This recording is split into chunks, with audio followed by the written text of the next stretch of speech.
దేశంలో రాష్ట్రంలో ఉరిశిక్ష పడ్డ వ్యక్తికి ఉరి తీసే ముందు నీ చివరి కోరిక ఏంటని చెప్పి అడిగేటువంటి సాంప్రదాయం కొనసాగుతుంది. కానీ ఈ రాష్ట్రంలో ఈ రాజుగారి పాలనలో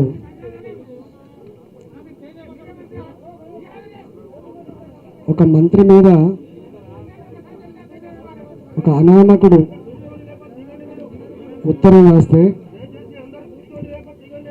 ఉత్తరం మీద స్పందించి కనీసం నేను ఒక మంత్రిని, నా దగ్గర నుంచి కనీసం ఏం జరిగిందో తెలుసుకోకుండా మున్సిపాలిటీ ఎన్నికలైనటువంటి అర్ధగంటలోపే నన్ను శాఖ నుంచి తప్పిస్తున్నట్టుగా రాత్రి ఎంక్వైరీ చేసి మంత్రివర్గం నుంచి బర్తరఫ్ చేస్తున్నట్టుగా వారు చెప్పడం జరిగింది.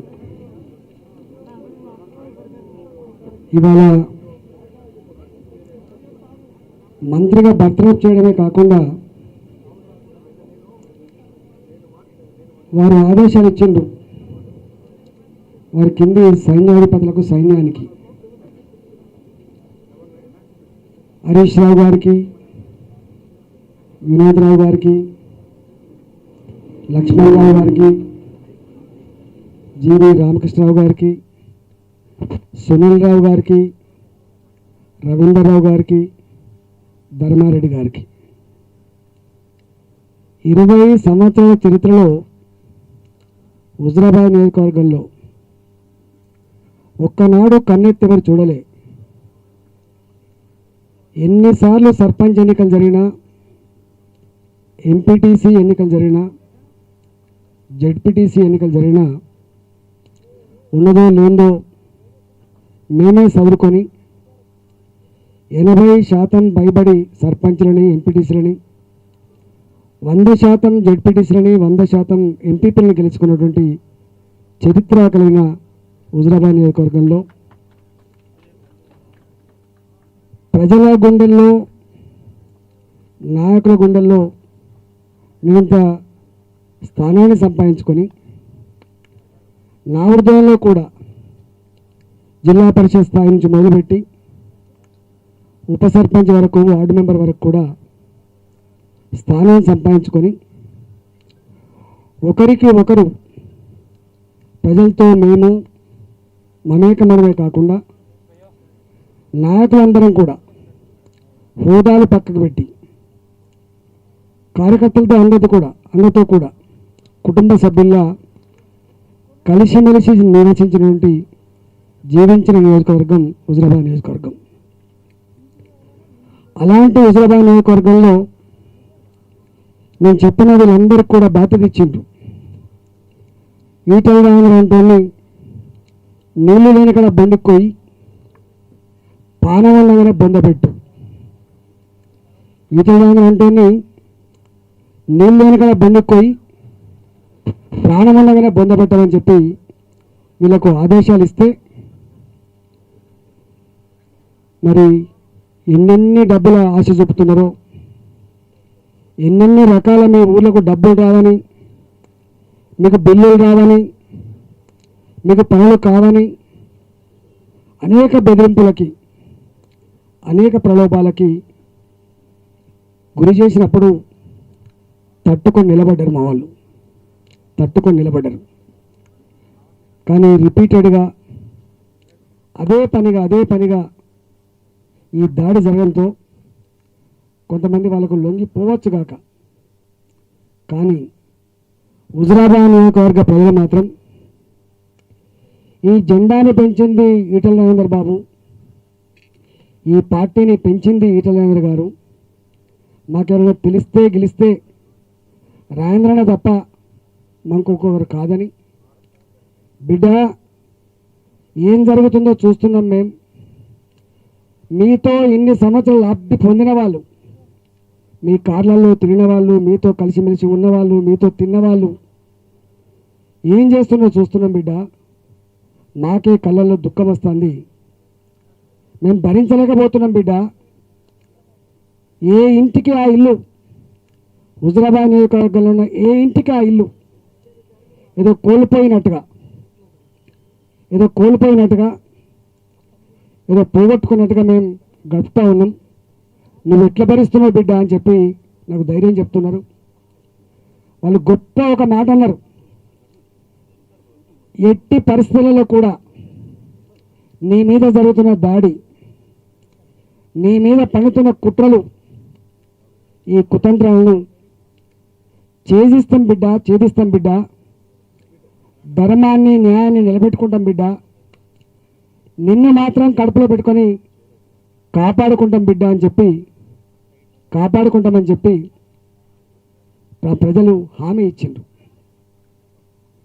నేను ఒకటే, ఈ మధ్య కాలంలో అదే నాయకులు నా మీద చిలువల పలువలుగా మామూలుతో మాట్లాడుతున్నారు.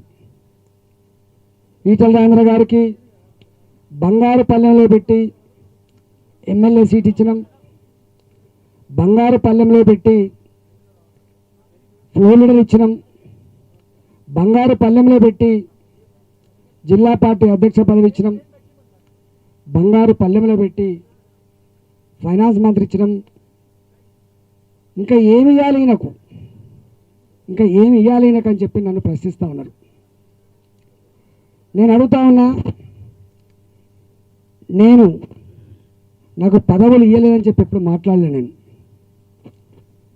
నాకు ఎమ్మెల్యే పదవి ఇచ్చినప్పుడు పొంగిపోయినా, నేను జిల్లా పార్టీ అధ్యక్షుడు నియమించినప్పుడు పొంగిపోయినా, నేను ఫ్లోర్ లీడర్గా ఇచ్చినా, మంత్రిగా ఇచ్చినా, సంపూర్ణంగా నా శక్తి వంచన లేకుండా ఆనాడు ఉద్యమాన్ని న్యాయం చేసే ప్రయత్నం చేసిన, ఇవాళ మంత్రిగా ప్రజలకు సేవలు అందించే భాగ్యం పూర్తి చేసుకొని ప్రజల ప్రేమను పొందిన వ్యక్తిని, ప్రజల చేత శబాష్ అనిపించుకునే వ్యక్తిని ఇవాళ నేను.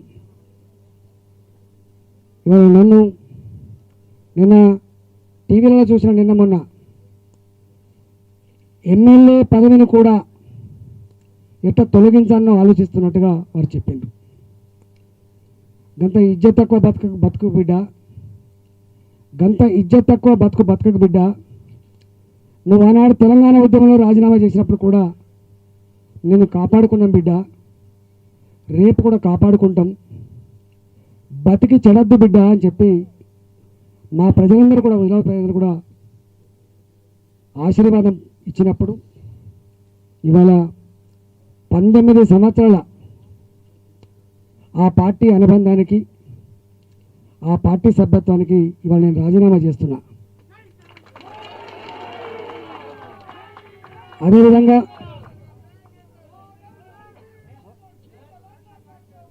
అదేవిధంగా మీరు బీఫామ్ ఇచ్చిండ్రు నాకు. నేను ఎన్నిసార్లు బీఫామ్ ఇచ్చినా గెలిచిన, ఒక్కొక్కసారి మంచి మేయాడితో గెలిచిన నేను. వారే చాలాసార్లు అన్నారు, 2004లో ఫస్ట్ టైం గెలవడం తేలిక, సెకండ్ టైం గెలవడం చాలా కష్టమని. మొదటిసారి కంటే కూడా అత్యధికంగా మెజార్టీతో గెలిచినటువంటి నియోజకవర్గం కూడా హుజరాబాద్ నియోజకవర్గమే. బీఫామింగ్ ఇవ్వగానే అందరు గెలవరు. నేను మొన్న కూడా చెప్పిన, మా దగ్గర ఉన్నటువంటి ఎంపీ గారు కూడా బీఫామ్ ఇచ్చిండ్రు, కానీ 2 సార్లు ఓడిపోయిండ్రు. సొంత కూతురు కూడా బీఫామ్ ఇచ్చిండ్రు, కానీ ఓడిపోయింది నిజామాబాద్లో. కానీ ఈటల రాజేంద్ర అనేటువంటి సైనికుడు, గులాబీ సైనికుడు, ఈటల రాజేంద్ర అనేటువంటి ఒక సామాన్య కార్యకర్త, నాయకుడు ఎప్పుడు కూడా ఓటమి పొందకుండా తెలంగాణ చిత్రపటం మీద గర్వపడేటువంటి బిడ్డలాగా గెలిచి వచ్చిన వాడిని నేను. మేము ఉద్యమంలో కూడా ఎన్నిసార్లు ఆదేశిస్తే అన్నిసార్లు రాజీనామా చేసినాం. ఎందుకు అని అడగలే. రాజీనామా చేస్తున్నప్పుడు 2008లో నేనే మాట్లాడినా, నాలాంటి వాళ్ళు ఎన్ని జన్మలెత్తినా ఎమ్మెల్యే అయ్యేటువంటి ఆస్కారం లేదు. ముఖ్యమంత్రి గారు ఆనాడు ముఖ్యమంత్రి గారితో నాలాంటి వాడిని తెలంగాణ ఉద్యమ పుణ్యమా అని చెప్పి నేను ఎమ్మెల్యే అయినా, తెలంగాణ ప్రజల ఆత్మగౌరవ బావుట ఎగిరేయడంలో మేము రాజీనామా చేయాలని చెప్పి మా నాయకుడు ఆదేశించండు. మా ప్రజలు ఆదేశిస్తే మేము రాజీనామా చేస్తున్నామని చెప్పి ప్రకటించిన నేను ఆనాడు. ఆ రోజు ఉపన్యాసంలో కూడా నాది ఉంటుంది. నేను ప్రకటించి ఆ రోజు 17 మంది 16 మంది రాజీనామా చేసిన వాళ్ళు, ఇంకొకటి ఖైరతాబాద్లో కాలైతే 17 మంది పోటీ చేస్తే గెలిచింది కేవలం 7 మంది మాత్రమే. అలా నేను ఒకరిని. అందులో కరీంనగర్ జిల్లా నుంచి మెజార్టీ గెలిచింది. 2009లో కూడా ఆనాడు మహాకూటమిలో పొత్తు పెట్టుకొని పోటీ చేస్తే 45 సీట్లలో అఫీషియల్గా 5-6 సీట్లలో ఫ్రెండ్షిప్లో పోటీ చేస్తే 50 సీట్ల పైచిలకు పోటీ చేస్తే మనం గెలిచింది 10 మంది మాత్రమే. ఆనాడు 7 మంది గెలిచినా రెండోసారి 10 మంది గెలిచినప్పుడు ఆనాటి ముఖ్యమంత్రి సభలు నన్ను పట్టుమని 10 సీట్లు గెలవలే రాజేంద్ర, నీ తలక ఎక్కడ పెట్టుకుంటామన్నాడు. నేను గర్వంగా ప్రకటించిన, మేము 5 మంది గెలుస్తామా 10 మంది గెలుస్తామా కాదు, కానీ గెలిచింది మాత్రం తెలంగాణ ప్రజల ఆత్మగౌరవం. తెలంగాణ వచ్చేంత వరకు మా ఎన్నికల పోరాటాన్ని, మా ఉద్యమ పోరాటాన్ని ఆర్పలేరు అని చెప్పి ప్రకటించినటువంటి వ్యక్తి ఈటెల రాజేందర్ అంటాడు. ఇవాళ ఆనాడు ఉద్యమ సమయంలో కేసీఆర్ పదే అనేది, ఆనాడు ఆంధ్ర పాలకులు అక్రమంగా సంపాదించిన డబ్బు ఉంది, ఆ డబ్బు సంచులు వస్తాయి, మీకు నాయకులను కొంటారు. 2006 ఎన్నికలని ప్రత్యక్ష సాక్షిని. ఆనాటి మంత్రి, మా కరీంనగర్ మంత్రి గారు, ఇప్పుడు ఆయన లేరు, దివంగత మంత్రి గారు, తెలంగాణ ఆత్మగౌరవం మీద దెబ్బ కొడితే రాజీనామా చేసి కరీంనగర్లో పోటీ చేసినాడు. ఆనాడు కూడా 100 కోట్ల రూపాయలు ఖర్చు పెట్టింది ప్రభుత్వం. ఒక్క నాయకులు లేకుండా తీసుకుపోయింది ప్రభుత్వం. తెల్లారి వరకే ఇవాళ తిరిగినోడు తెల్లారి వరకే అమ్ముడుపోయేది, మాయమైపోయేది. అయినా ఆనాడు ప్రతి ఊర్లో ప్రతి మండలంలో అది అక్రమ డబ్బు, అది మన డబ్బు, తీసుకోండి, కానీ ఓటు మాత్రం ధర్మాన్ని తప్పకుండా తెలంగాణకి ఏమని చెప్పిండు. ఆనాడు అంత ఖర్చు పెట్టినా 2006లో నేను జిల్లా పార్టీ అధ్యక్షుని, వారి ఉద్యమ నాయకులు గెలిపించుకున్నటువంటి చరిత్ర కరీంనగర్ ప్రజలకు ఉందనే విషయం మర్చిపోకండి. ప్రలోభాల ప్రవాహాలను ఎదుర్కొని, డబ్బు ప్రభావాలను ఎదుర్కొని తెలంగాణ ఆత్మగౌరవ బావుట ఎగిరేసిన జిల్లా కరీంనగర్ జిల్లా అనే విషయాన్ని మీరు మర్చిపోద్దని చెప్పి మనం చేస్తా ఉన్నాం.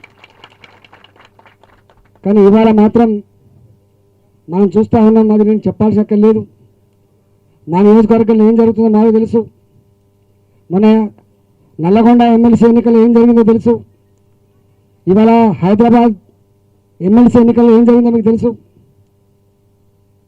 ఆనాడు ధర్మాన్ని ప్రజలు నమ్ముకుంటే, ఈనాడు మాత్రం కేసీఆర్ గారు డబ్బును నమ్ముకున్నాడు, కుట్రలు నమ్ముకున్నాడు, అణచివేతను నమ్ముకున్నాడు. ఇలా ఇది ఆనాడు చెల్లెలే. రేపు తెలంగాణ సమాజం కూడా తప్పకుండా ఈ అణచివేతను, ఈ ప్రలోభాలను, ఈ డబ్బు సంచులని తప్పకుండా ఎదురొడ్డి విశ్వాసం మాత్రం ఉన్న బిడ్డ అని చెప్పి మనం చేస్తూ ఉన్నాం. తెలంగాణ ప్రజలు ఆకలినైనా భరిస్తారు, కానీ ఆత్మగౌరవాన్ని మాత్రం కోరు వాళ్ళు. ఇవాళ రాబోయే కాలంలో కూడా తాత్కాలికంగా మీకు ఈ భయ ఎన్నికలలో కుట్రలతో కుతంత్రాలతో డబ్బు సంచులతో గెలవచ్చు, కానీ తెలంగాణ సమాజంలో మాత్రం, తెలంగాణ గల్పలో మాత్రం దీనికి స్థానం లేదని చెప్పి నేను ఇలా ప్రకటిస్తూ ఉన్నా. చాలామంది అంటున్నారు, అయ్యో మీకు ఎందుకు వచ్చింది గ్యాప్, ఈ గ్యాప్ ఇవాళ రాలే. ఈ గ్యాప్ 5 ఏళ్ల క్రితమే వచ్చింది. ఈ అవమానాలు నా ఒక్కరికే కాదు, ఇవాళ నా కోసం నన్ను బొందపెట్టమని చెప్పేటువంటి హరీష్ రావు కూడా వచ్చింది ఆ అవమానం. ఇవాళ ఆయన ఆదేశాల మేరకు నా మీద పనిచేస్తుండొచ్చు, కానీ వాళ్ళ కుటుంబ సభ్యులు కానీ ఆ దుఃఖపడ్డప్పుడు, ఆ భంగపడ్డప్పుడు, ఆ బాధపడ్డప్పుడు చూసిన మిత్రబృందం మాత్రం ఎవరు ఆయనకు సపోర్ట్ చేయరు.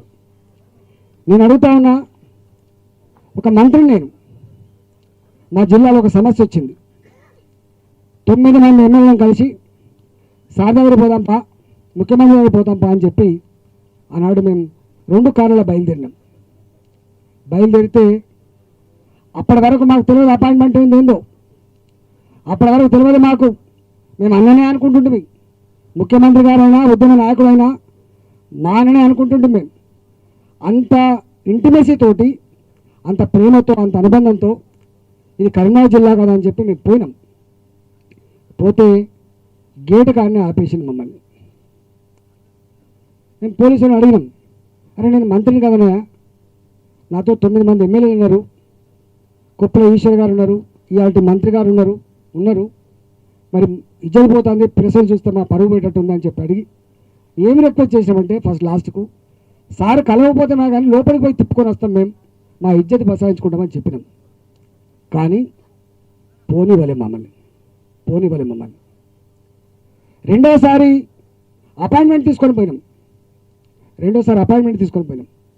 ఇవాళ ఎవరైతే ఎంపీగా ఉన్నారో రాజ్యసభ, గోళీలు ఇవ్వడం కోసం, తనకైనా గోళీలు ఇవ్వడం కోసం ఓ మనిషి కావాలి, ఆ మనిషి సంతోష్రావు కావాలి, ఆయనకు రాజ్యసభ నాతో పెట్టుకుంటా అంటే ఆయనకు ఫోన్ చేసినాం రెండోసారి, మరి ఇట్లా అయ్యా మరి అపాయింట్మెంట్ కావాలంటే రెండని చెప్పిండు.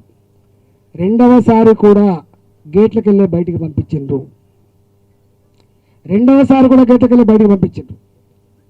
మూడోసారి కూడా జరిగింది ఇట్లే. మేము పోయి కోపం తట్టుకోలేక అడిగినాం. మేము అదే మంత్రి పదవి పెద్దదే కావచ్చు, కానీ ఆత్మగౌరవం లేని మంత్రి పదవి, బాధ్యత లేని మంత్రి పదవి, బానిస కంటే అధ్వానంగా ఉండే మంత్రి పదవి బాగుండదని చెప్పి నేను పోయి అడిగినా. ఇదే ఎంపీ గారు ఎవరైతే గోళీలు ఇవ్వడం కోసం ఎంపీ అయిందో, ఆ గోళీలు ఇచ్చేటువంటి రాజ్యసభ సభ్యుని అడిగినా, ఇది ప్రగతి భవన్ పేరు పెట్టుకున్నా బాబు, ప్రగతి భవన్ కాదు ఇది, ఇక్కడ బానిసలు నిలయమని పెట్టుకోని చెప్పి అడిగినా. నేను బానిసలు నిలయమని పెట్టుకుంటా. ఇవన్నీ బయటికి చెప్పేది కాదు, దిగమింగుకుంటాం. ఎందుకు? సమైక్య రాష్ట్రం ఉన్ననాడు మీకు పరిపాలించుకునే నైపుణ్యం ఎక్కడిదని చెప్పి మమ్మల్ని అడిగిన వాళ్ళు, మీ ముఖాలకు పరిపాలించుకునే నైపుణ్యం ఎక్కడిదని చెప్పి అడిగిండు. రాష్ట్రం ఏర్పడితే రజాకాల రాజ్యం అని చెప్పిండు. రాష్ట్రం ఏర్పడితే కుక్కలు చింపిన ఇస్తారాకైతే చెప్పిండు. కుక్కలు చింపిన ఇస్తారా కావద్దని గుండెల్లో ఉంది కాబట్టి మేము ఆ అవమానాన్ని భరించినాం. నేను అడుగుతున్నా, ఆనాడు మంత్రిగా ఉన్నప్పటికి కూడా అనేక సందర్భాల్లో కొన్ని విషయాలు వారు చెప్పే ప్రయత్నం చేసినాం. వారు చెప్తే వినకపోతే, వారెవరు ఒక్కోసారి ధైర్యం సరిపోకపోతే వారికి సన్నిహితుల దగ్గర చెప్పినాం కొన్ని విషయాలని. ఇంకా సరిపోకపోతే, ఇంకా అది కష్టమైతే సీఎంఓ ఉన్నటువంటి ఆఫీసర్లు చెప్పేది, అయ్యా ఇది మంచిగా పోతలేదు, ఇది మంచిగా లేదు అని చెప్పి. అందులో ఒకటి మీకు తెలుసు, 2014లో తొలి ప్రభుత్వం ఏర్పడిన తర్వాత తొలి ముఖ్యమంత్రి దళితులని చెప్పి మనం ఎప్పుడైతే అనుకున్నామో, అది ఉద్యమ నాయకునే పెట్టాలని చెప్పి అనుకుంటున్నాం. కాబట్టి వాళ్ళు సముచిత ప్రాధాన్యత ఇవ్వాలని చెప్పి భావించినాం. 2014 నుంచి వెళ్ళి ఇవాటి వరకు సీఎంఓ ఆఫీసులో ఒక్క ఐఏఎస్ ఆఫీసర్ అయినా ఉన్నాడా? ఈ సీఎంఓ ఆఫీసులో ఒక ఎస్టీ అయినా ఉన్నాడా? ఈ సీఎంఓ ఆఫీసులో ఒక బీసీ అయినా ఉన్నాడా? ఒకసారి ఆలోచన చేసుకోమని కోరుతున్నాను. అంటే ఏ సీఎంఓ ఆఫీస్ అయితే రాష్ట్ర ప్రజానికానికి వెలుతురిస్తుందో, రాష్ట్ర ప్రజలకి సంక్షేమ పథకాలు అందిస్తుందో, సీఎంఓ ఆఫీసులో ఒక మనిషి మనోడు ఉంటే ఓ గౌరవం, ఒక భరోసా ఉంటుందో, ఇవాల్టి కూడా సీఎంఓ ఆఫీసులో ఒక్క ఎస్సీ ఐఏఎస్ ఆఫీసర్ కానీ, ఒక్క ఎస్టీ ఐఏఎస్ ఆఫీసర్ కానీ, ఒక్క బీసీ ఐఏఎస్ ఆఫీసర్ కానీ లేడు. నేను అంటున్నా ముఖ్యమంత్రి గారిని, ఈ రాష్ట్రంలో ఉద్యమాన్ని నడిపినాడు. This is nothing but the state of weaker sections. ఈ రాష్ట్రం అణగారిన వర్గాలకు నిలయమని చెప్పిన మీరు 85% జనాభా ఎస్సీలుగా ఎస్టీలుగా బీసీలుగా ఉండాలని చెప్పింది మీరు. కానీ మీరు ఇచ్చిందా? మీరు ఇచ్చిందా? అక్కడ ఏం పని అయితే పక్కా పెట్టు, కానీ నువ్వు గౌరవించే ప్రయత్నం కూడా చేయలేదని చెప్పి నేను అంటలేను. ఇవాళ మొత్తం మేధావి వర్గం అంటుంది, ఇవాళ మేధావి వర్గం అంటుంది, ప్రజలు అనుకుంటున్నారు. ఇవాళ ఇట్లా చెప్పుకుంటూ పోతే చాలా ఉన్నాయి. అనేక సందర్భాల్లో మంత్రులు లేకుండా రివ్యూలు అయ్యేది. ఆర్థిక మంత్రిత్వ శాఖకు సంబంధించిన ఆఫీసర్లతో మీటింగ్ అవుతుంది, ఆర్థిక మంత్రి ఉండడు. హెల్త్ మినిస్టర్ లేకుండానే హెల్త్ సంబంధించినటువంటి జరుగుతుంది.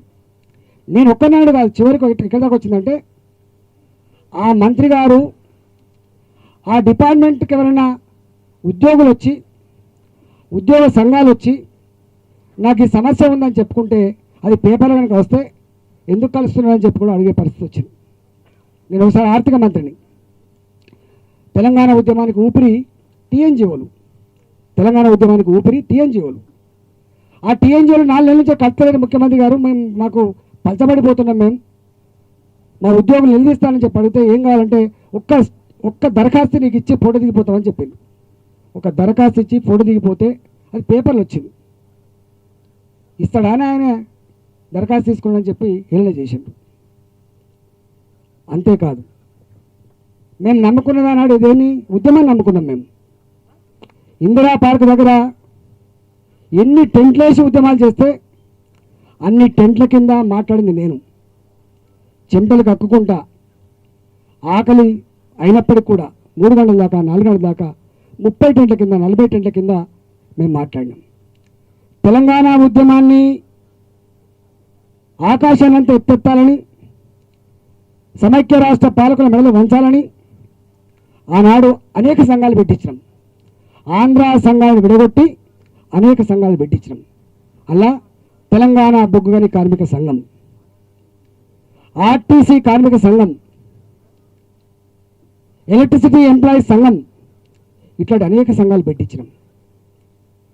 ఆనాడు బొగ్గని కార్మిక సంఘం పెట్టినాడు కొప్పుల ఈశ్వర్ గారు, నేను, వినోద్ కుమార్ గారు, ఎందుకంటే మాకు సంబంధం ఉంటుంది కాబట్టి పెట్టినాం.